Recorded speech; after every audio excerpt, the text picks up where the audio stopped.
आज हम जानेंगे सीए के मनफी और मस्बत पहलू कि अगर आप सीए करना चाहते हैं तो आपको क्या प्लस पॉइंट हासिल होगा, आपको क्या कुछ सीखने को मिलेगा और ऐसे क्या चीज़ें हैं जो आपको फेस करनी पड़ेंगी सीए के दौरान।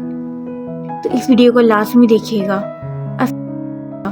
अस्सलाम वालेकुम, उम्मीद है आप सब खैरियत से होंगे। ये वीडियो इस बारे में है कि सीए में हमें क्या कुछ लर्न करने को मिलेगा और क्या चीज़ हमें फेस करनी पड़ेगी। क्योंकि सबसे पहली बात की जाए तो इस सीए का प्लस पॉइंट वो ये है कि हमें प्रेजेंटेशन की ज़रूरत नहीं पड़ती। यहाँ पे सारा पेपर हम ब्लैक बॉल पेन से कर रहे होते हैं।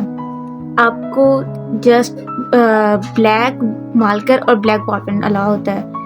अगर आप प्रेजेंटेशन ना भी दें तो भी आपका पेपर क्लियर हो जाता है। जस्ट आप ज़रूरी हेडिंग कोई है तो वो दे दें कि क्वेश्चन का रेफरेंस आपने देना है, उससे ही पता लग जाएगा क्या क्वेश्चन है। कोई स्टाइलिंग वगैरह करने की ज़रूरत नहीं है। पार्ट ए इसका ये, जैसे इंटर और मैट्रिक में हम करते आते हैं कि सब्जेक्टिव पार्ट, फिर क्वेश्चन नंबर ये और फिर अंदर पार्ट नंबर ये। तो इस तरह की यहाँ पर कोई ज़रूरत नहीं है। जस्ट ऊपर ब्लॉक्स बने होंगे, आपने वहाँ पे लिखना है क्वेश्चन 1 है, उसका पार्ट 1 है या ए है, उसके अगर फर्दर पार्ट है। 3 ब्लॉक होते हैं। पहला क्वेश्चन, अगर क्वेश्चन के अंदर सब पार्ट है तो सब, अगर फिर डिवीजन और हुई है फर्दर तो वो भी, वो रेफरेंस हमने सी देना होता है। क्वेश्चन ठीक हो जाता है, कोई मार्क करके प्रेजेंटेशन देने की जरूरत नहीं पड़ती। जैसे आप ब्लैक बॉल पेन से स्टार्ट कर दे पेन। और मैंने अब तक जितने भी पेपर किए हैं तो मुझे नहीं लगता मैंने ब्लैक मार्कर इस्तेमाल किया, ब्लैक बॉल पेन से ही सारा पेपर हल कर दिया है। अलहम्दुलिल्लाह क्लियर भी हुए हैं। दूसरी बात ये, यहाँ पे हैंड राइटिंग आपको अच्छी ना भी हो तो इसकी ज़रूरत नहीं पड़ती कि आपकी हैंड राइटिंग अच्छी हो। यहाँ पर इस बुनियाद पर मार्क्स नहीं दिए जाते, आपके कंटेंट के ऊपर मार्क्स दिए जाते हैं कि आप कंटेंट अच्छा लिख रहे हो, क्योंकि जो पूछा गया क्वेश्चन आप वो लिख रहे हो, उस बारे में बता रहे हो। ये मैटर नहीं करता कि आपकी राइटिंग कितनी बुरी है। अब ऐसा भी नहीं है कि बिल्कुल ही बुरी है, पढ़ी ना जा सके।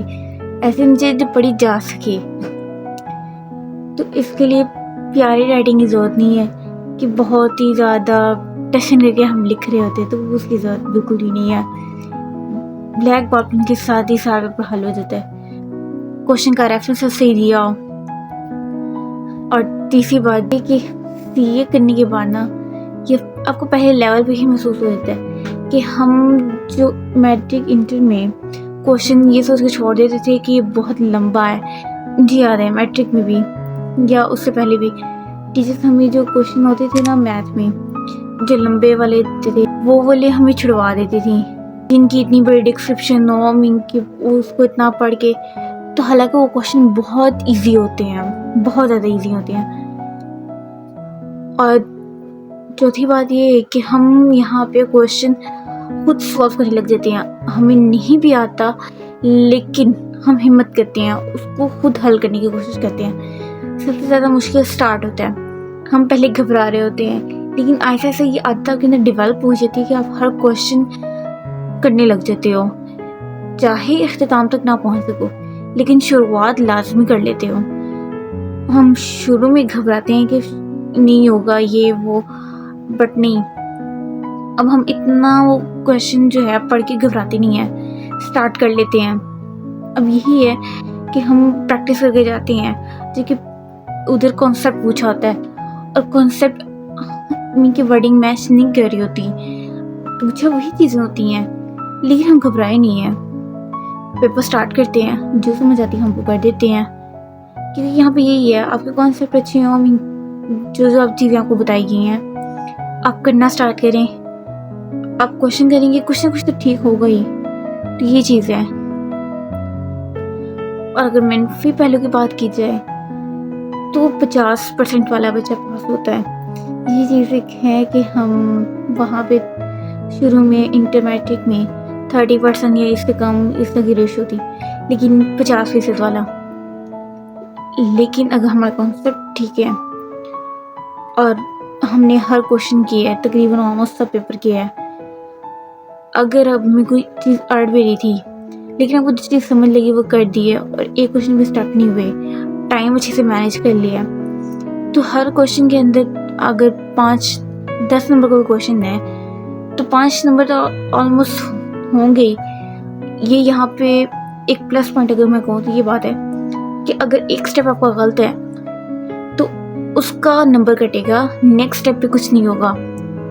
ये चीज़ है कि आपका वो अगर स्टेप गलत है तो बाद वाले सारे स्टेप अगर सही है तो आपको उनके मार्क्स मिलेंगे, सिर्फ उस स्टेप के जितने भी नंबर है वो कटेंगे।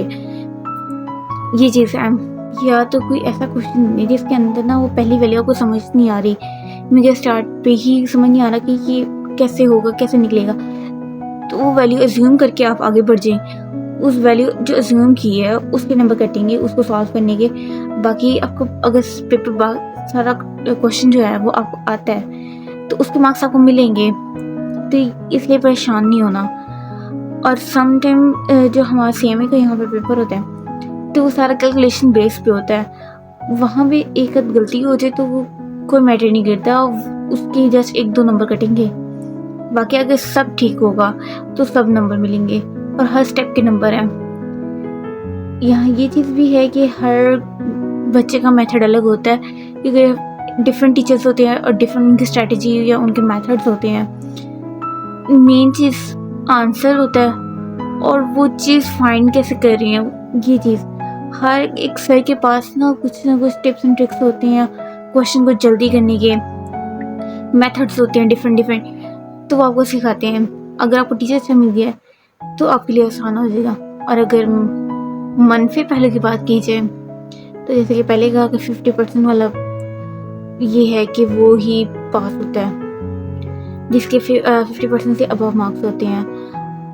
और अगर मसल पहले की बात की जाए तो यहाँ एक ये भी है कि अगर आप पास हो जाते हैं ना तो यहाँ पे शो नहीं होता कि आपके कितने नंबर आए हैं। जो स्टूडेंट फेल होता है उसके मार्क्स शो होते हैं कि ये बच्चा इतने नंबर पे रहा है, कि 50 से जिसके कम आए ना उसका नंबर शो होंगे कि 25 पे रहा है, 30 पे रहा है, 31 पे रहा है। लेकिन जो पास हो गया उसको जस्ट पास शो होगा। और अगर कोई ऐसे स्टूडेंट्स मीन के जैसे कि जो फर्स्ट पोजीशन होल्डर होते हैं शायद उनके नंबर शो होते हैं, बस जस्ट उनके, इसके अलावा किसी के नहीं होते।